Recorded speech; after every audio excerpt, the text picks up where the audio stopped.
एक मनहूस रात हाईवे की। 16 जुलाई 2012 कसेरी घाट। 4 दोस्त अनिकेत, साहिल, राजीव और अमित सब हॉलीडे एंजॉय करने के लिए बाद रात में वापस घर लौट रहे थे।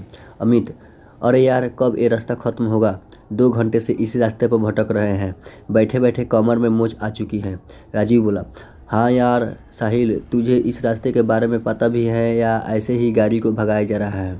साहिल बोला: पता नहीं यार, दिन में तो ये रास्ता जल्दी कट जाता है, न जाने इस वक्त ऐसा क्या हो रहा है। और वैसे भी मैं रात में कभी इस रास्ते से सफ़र नहीं किया। दिन में 2 से 3 बार यहाँ से गुजरा हूँ, रात का एक्सपीरियंस तो मुझे भी नहीं है।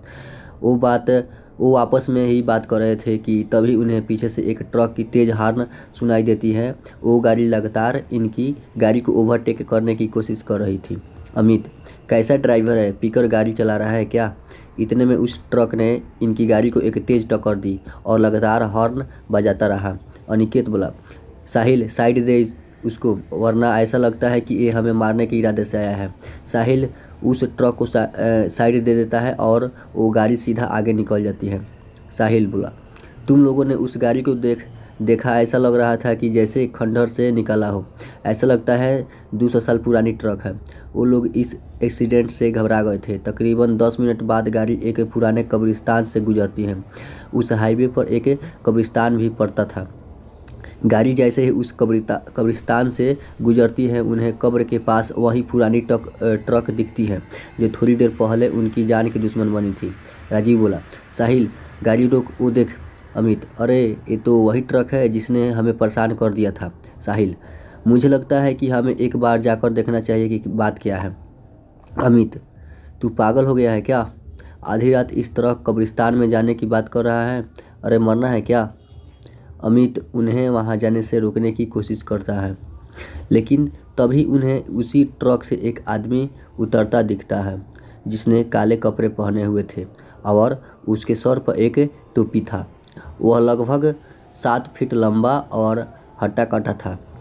यह देखकर न जाने क्यों सबकी उत्सुकता और बढ़ गई और अमित के अलावा सभी उस आदमी के बारे में पता लगाने के लिए उत्सुक हो गए। सभी उस आदमी के पीछे जाते हैं और अमित को भी मजबूरन उन तीनों के साथ जाना पड़ता है।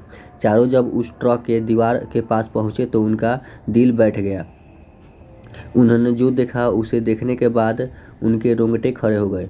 उन्होंने देखा कि एक ट्रक ड्राइवर कब्र खोदकर लाशों को निकाला और उसे बेरहमी से खाया जा रहा था।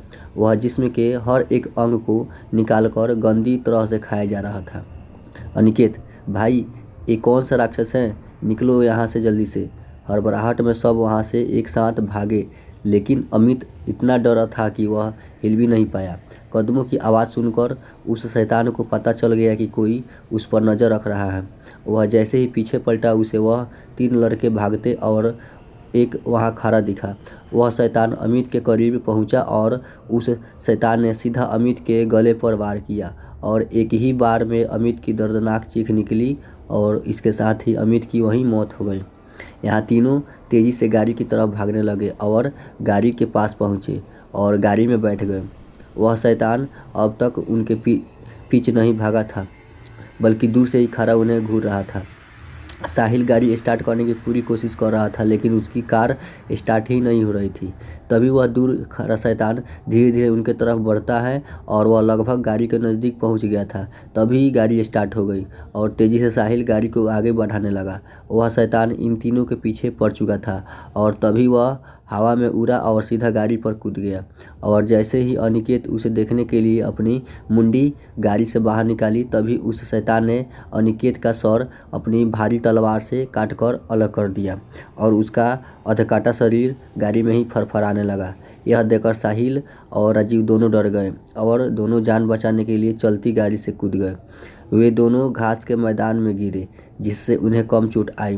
वे दोनों सांस दबाए घास में लेटे रहे, लेकिन उनके डर को उस शैतान ने महसूस कर लिया और फिर शैतान को राजीव एक कोने में दिखा। तभी वो शैतान अपने लंबे नाखून और धारदार तलवार से राजीव पर वार किया, जिससे उसकी दर्दनाक चीख निकल आई और उसकी मौत हो गई। उस शैतान ने साहिल को नहीं देखा था और साहिल भी राजीव की मौत के वक्त वहाँ से निकल चुका था, जिसकी वजह से वो बच गया। उस रात कसेरी घाट हाईवे पर जो भयानक हादसा उनके साथ घटा, उससे सभी को ये सीख लेनी चाहिए कि अंधेरी रातों में भूतिया रास्ते से गुजरने का अंजाम कितना खौफनाक हो सकता है।